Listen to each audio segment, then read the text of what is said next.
Atentai para o temor da segunda pessoa do plural do subjuntivo. Eu tinha uns parentes que falavam bonito, os quais, segundo meu pai, queriam se aparecer. Eles haviam sido ricos, pelo que lembro, mas depois ficaram meio pobres, porque também, para ficar pobre como a gente, seria muito difícil. Para a gente ser pobre, faltava muito. Eles tinham até piano em casa, e o máximo que a gente tinha em casa, em termos de instrumentos musicais, era um apito que achei no campo de futebol do União Nova Orleans, e o árbitro deve ter perdido. Os piás eram um pouco mais velhos do que eu, e meu pai insistia para que fosse ter com eles quando podia, para aprender a como parecer rico e falar bonito. Vá lá e não fale muito. Eles são meio entojados, metidos a falar bonito para se aparecer, mas são gente boa e educada. Além do mais, você só fala com pobres como nós e tem que aprender com eles, que já foram ricos, mas mantenha pose. Nem que nunca use o que aprendeu, mas é bom entender. Se não souber como se comportar, imite o que eles fazem. Não me faça cagada querendo se aparecer, falando o que não sabe. Você também é meio metido. Quem sabe dê certo, mas só imite, tá pra lá de bom, se conseguir.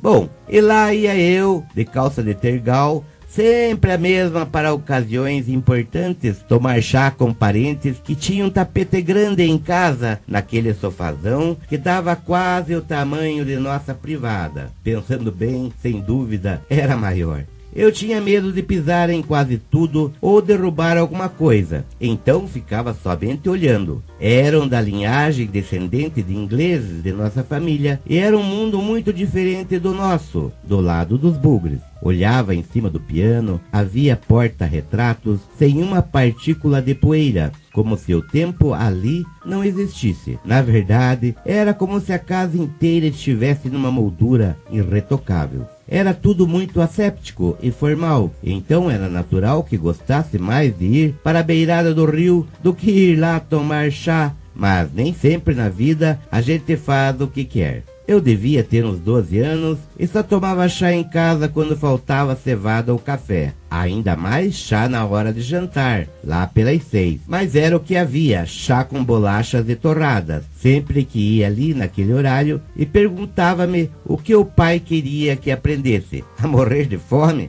Eu preferia um virado de feijão acebolado, mas tudo bem. Minha avó já havia conseguido que entendesse essa parte de nossa família e o seu mundo de carruagens, príncipe, regras de etiqueta e tal, e o português impecável. Era um costume deles tomar o tal chá, uma demonstração de amizade, não de usura. Só que morria de medo de falar alguma coisa errada e que eles rissem de mim por isso. Nunca fariam essa desfeita, óbvio, porque eram educados e elegantes, mas sabe como é, melhor não arriscar. Protestantes, pela acurada leitura da Bíblia, versão de Almeida, possuíam o terrível hábito da segunda pessoa do plural do subjuntivo, o que soava para mim como um dialeto africano, tipo, vejais, visseis, virdes. Fazia-me de desentendido. Ah, lembro da compota de pêssegos que a avó fazia. Aquilo que era bom, né? Bem coisa nossa, de inglês, né? Ela também gostava de chá. Eu até gosto. Eles deviam ficar abismados com a minha tentativa de pertencer à mesma etnia, porque eu não parecia inglês nem um pouquinho.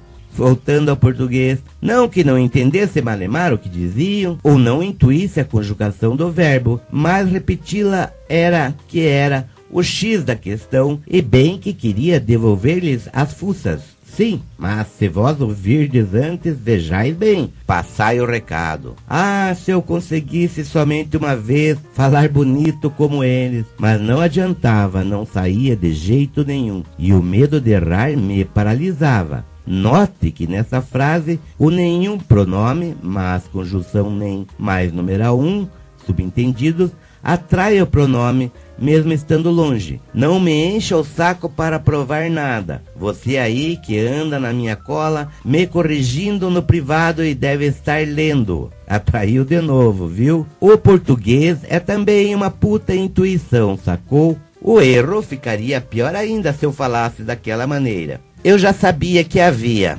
Parênteses, esse verbo não flexiona no sentido de existir, nem fodendo, só quando quero ou estou bêbado. Não me apurrinhe, saia do meu pé. Regras para todo mundo. Não que fossem snobs, não o eram. Era o modo deles, um hábito que vinha de berço. De qualquer maneira, era constantemente surpreendido com o subjuntivo na segunda pessoa do plural e quase caía da cadeira ou derrubava a xícara. Depois de tomardes o chá, iremos à biblioteca ler alguns salmos. Tomate? O que o tomate tinha que ver com o chá e os salmos?